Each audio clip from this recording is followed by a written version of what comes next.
Hello everyone, this is Mitali Goel and I welcome you all on the channel of Abhinav Pratyogita Academy.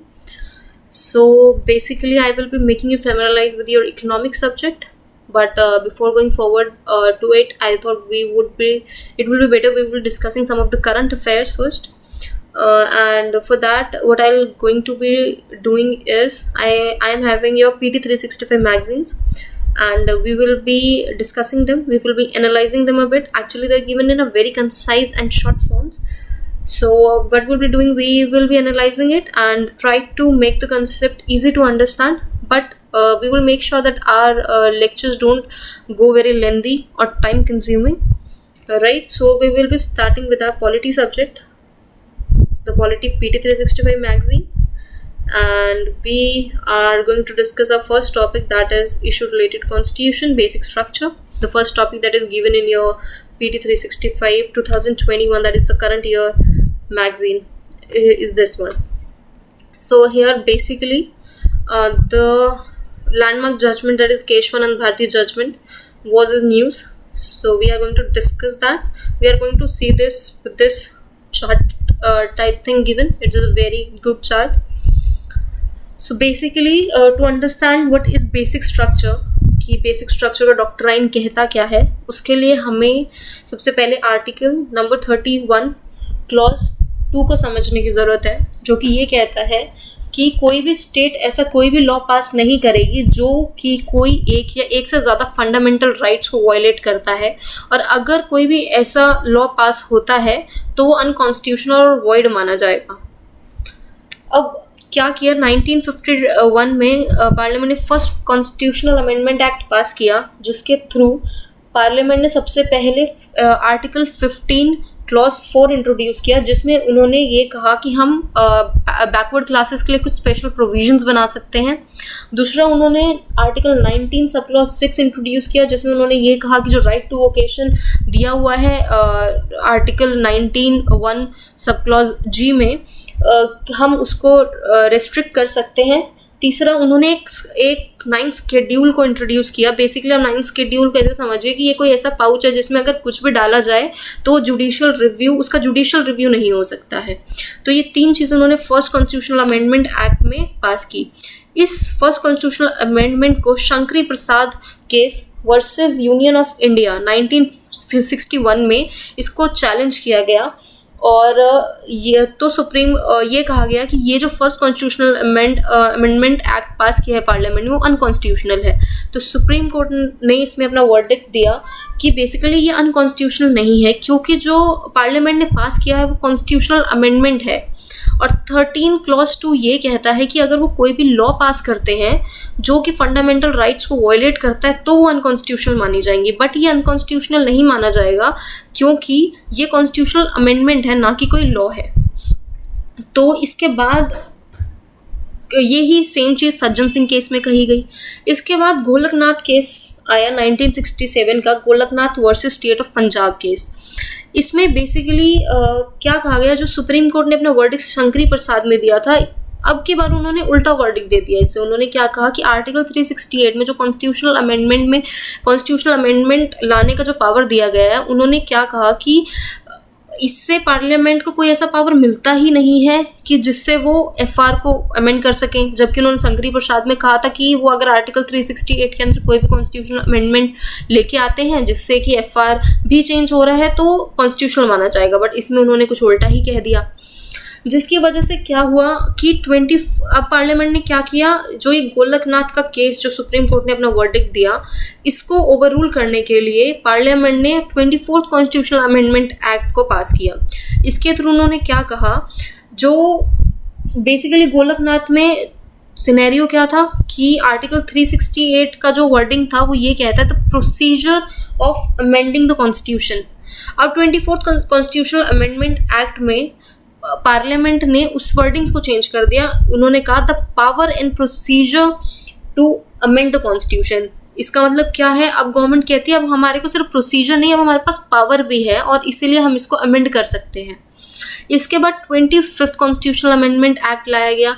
उसमें basically DPSP, that is directive principle of state policy और FR के relation का establish किया गया। और इसके अंदर दो डीपीएसपी के आपके सेक्शन आते हैं 39B एंड 39C, जो कि गवर्नमेंट को ये पावर देते हैं कि अगर वो कोई भी ऐसे डायरेक्टिव ऐसे लॉ पास करती हैं जो कि डायरेक्टिव 39B और C के अंडर है और जो कि एफआर को अगर वायलेट भी करते हैं तो हम उसको फिर भी कॉन्स्टिट्यूशनल मान लेंगे। जबकि हम हमेशा क्या कहते हैं, DPSP are not more powerful than FR as पर चमकम दुरियाराजन केस, राइट। लेकिन इसमें जो 25th कॉन्स्टिट्यूशनल अमेंडमेंट एक्ट में था, उन्होंने इसको कॉन्स्टिट्यूशनल माना और उसको जुडिशियल रिव्यू के स्कोप से भी बाहर कर दिया। ऐसे ही 29th कॉन्स्टिट्यूशनल अमेंडमेंट में भी 2 लैंड रिफॉर्म्स लेके आए गए और उसको भी 9th शेड्यूल में डाल दिया गया। और 9th शेड्यूल तो जैसे मैंने आपको बताया ही है कि अगर कोई भी चीज़ आपने 9th शेड्यूल में डाल दी है तो इस तरीके से गवर्नमेंट क्या करती है, उसको जुडिशियल रिव्यू से बाहर कर देती है। अब इतना सब कुछ हो रहा था, कभी कुछ जजमेंट आ रहा है, कभी कुछ जजमेंट आ रहा है, तो थिंग्स वाज नॉट क्लियर। तो इसीलिए एक लैंडमार्क जजमेंट आया which was Kesavananda Bharati case versus union of India 1973। This was landmark judgement क्योंकि इसमें जो बेसिक स्ट्रक्चर है उस पर एनालाइज किया, उस पर बहुत ज़्यादा एनालिसिस पुट किया गया। और इसमें ये क्या था, ये सबसे बड़ा जो आज तक का सुप्रीम कोर्ट का बेंच है जिसमें 13 जजेस हैं, जिसमें 13 जजेस का एक ये बेंच है और उसके थ्रू जो लार्जेस्ट फॉर्म आज तक का हमारा बेंच है, इसमें इतने लोगों ने इसको मिलके इस वाले जजमेंट को पास किया, वर्डिक्ट दिया इसके ऊपर। और इसमें ये कहा गया कि अगर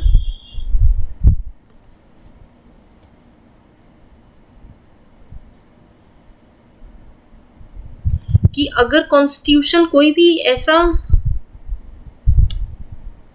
just a second, here we are, अगर कोई भी कॉन्स्टिट्यूशनल अमेंडमेंट गवर्नमेंट लेके आती है अंडर आर्टिकल 13, अंडर आर्टिकल 368, तो वो कॉन्स्टिट्यूशनल माना जाएगा। बट पार्लियामेंट को एक चीज़ ध्यान में रखना है, गवर्नमेंट को एक चीज़ ध्यान में रखना है कि वो हमारा जो बेसिक स्ट्रक्चर है कॉन्स्टिट्यूशन को, उसको इफेक्ट ना कर रही हो। अगर वो उसको इफेक्ट कर रही होगी तो अनकॉन्स्टिट्यूशनल है, लेकिन अगर बेसिक स्ट्रक्चर पर कोई इफेक्ट नहीं आ रहा है तो कॉन्स्टिट्यूशनल हो जाएगा।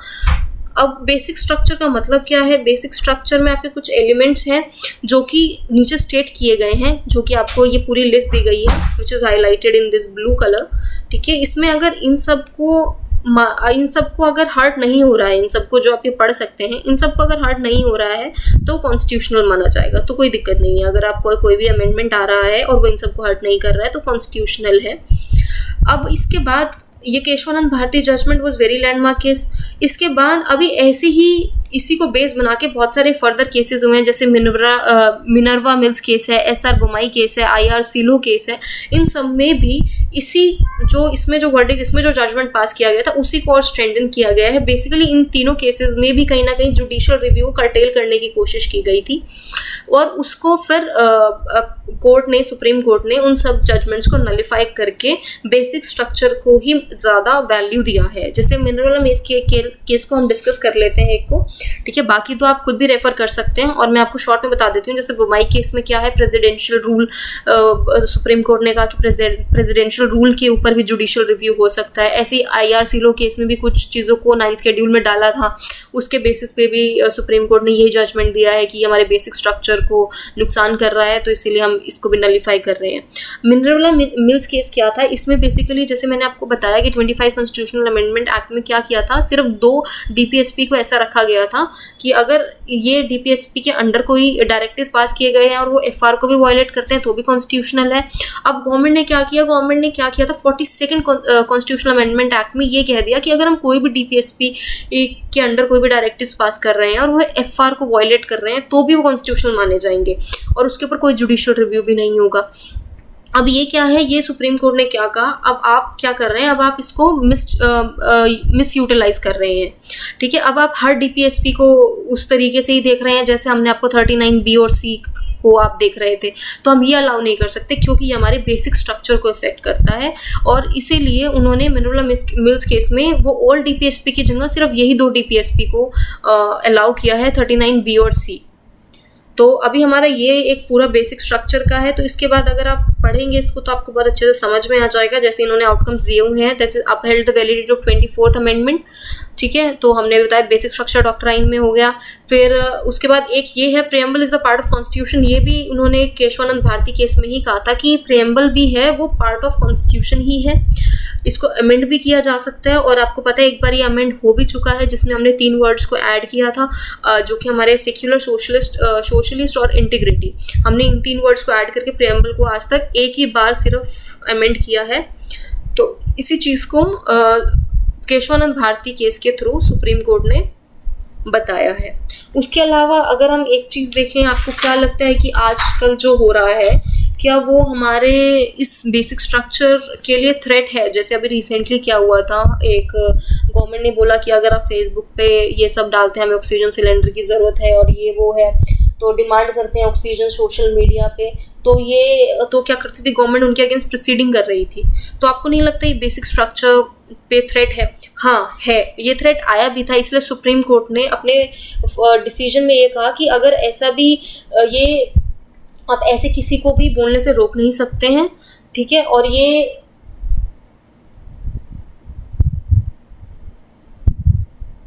ये हमारे बेसिक स्ट्रक्चर के खिलाफ भी नहीं है, ठीक है। तो हमें क्या करना है, हमें इस चीज़ को भी समझना है। ये रिसेंट वो है, अगर कोई भी इशू आता है तो हम उसे कनेक्ट करके इसको देख सकते हैं।